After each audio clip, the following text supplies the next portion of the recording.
Deuteronomy chapter 2. Then we turned, and took our journey into the wilderness by the way to the Red Sea, as Yahweh spoke to me, and we encircled Mount Seir many days. Yahweh spoke to me, saying, You have encircled this mountain long enough.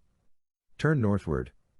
Command the people, saying, You are to pass through the border of your brothers, the children of Esau, who dwell in Seir, and they will be afraid of you. Therefore be careful.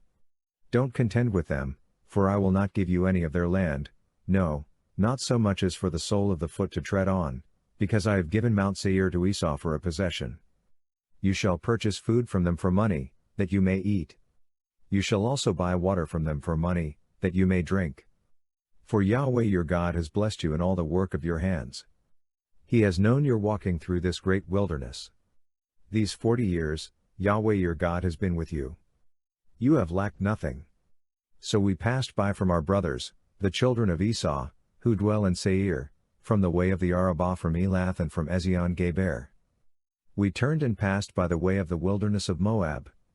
Yahweh said to me, Don't bother Moab, neither contend with them in battle, for I will not give you any of his land for a possession, because I have given her to the children of Lot for a possession. The Emim lived there before, a great and numerous people, and tall as the Anakim. These also are considered to be Rephaim, as the Anakim, but the Moabites call them Emim. The Horites also lived in Seir in the past, but the children of Esau succeeded them.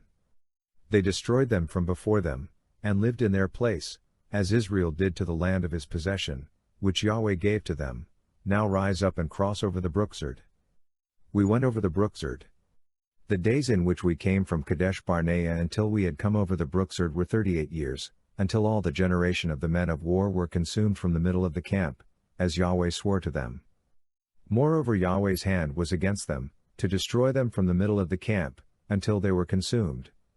So, when all the men of war were consumed and dead from among the people, Yahweh spoke to me, saying, You are to pass over Ar, the border of Moab, today.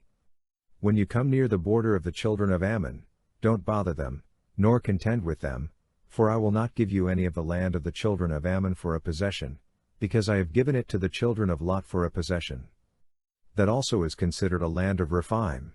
Rephaim lived there in the past, but the Ammonites call them Zamzumim, a great people, many, and tall, as the Anakim, but Yahweh destroyed them from before Israel, and they succeeded them, and lived in their place, as he did for the children of Esau who dwell in Seir, when he destroyed the Horites from before them, and they succeeded them, and lived in their place even to this day. Then the Avim, who lived in villages as far as Gaza, the Caphtorim, who came out of Caphtor, destroyed them and lived in their place. Rise up, take your journey, and pass over the valley of the Arnon. Behold, I have given into your hand Sihon the Amorite, king of Heshbon, and his land. Begin to possess it, and contend with him in battle. Today I will begin to put the dread of you and the fear of you on the peoples who are under the whole sky, who shall hear the report of you, and shall tremble and be in anguish because of you. I sent messengers out of the wilderness of Kedemoth to Sihon king of Heshbon with words of peace, saying, Let me pass through your land. I will go along by the highway. I will turn neither to the right hand nor to the left. You shall sell me food for money, that I may eat, and give me water for money, that I may drink. Just let me pass through on my feet, as the children of Esau who dwell in Seir, and the Moabites who dwell in Ar, did to me, until I pass over the Jordan into the land which Yahweh our God gives us. But Sihon king of Heshbon would not let us pass by him, for Yahweh your God hardened his spirit and made his heart obstinate, that he might deliver him into your hand, as it is today. Yahweh said to me, Behold, I have begun to deliver up Sihon and his land before you. Begin to possess, that you may inherit his land. Then Sihon came out against us, he and all his people, to battle at Jahaz.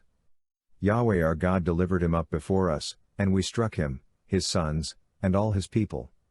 We took all his cities at that time, and utterly destroyed every inhabited city, with the women and the little ones. We left no one remaining. Only the livestock we took for plunder for ourselves, with the plunder of the cities which we had taken. From Aroer, which is on the edge of the valley of the Arnon, and the city that is in the valley, even to Gilead, there was not a city too high for us. Yahweh our God delivered up all before us. Only to the land of the children of Ammon you didn't come near, all the banks of the river Jabbok, and the cities of the hill country, and wherever Yahweh our God forbade us.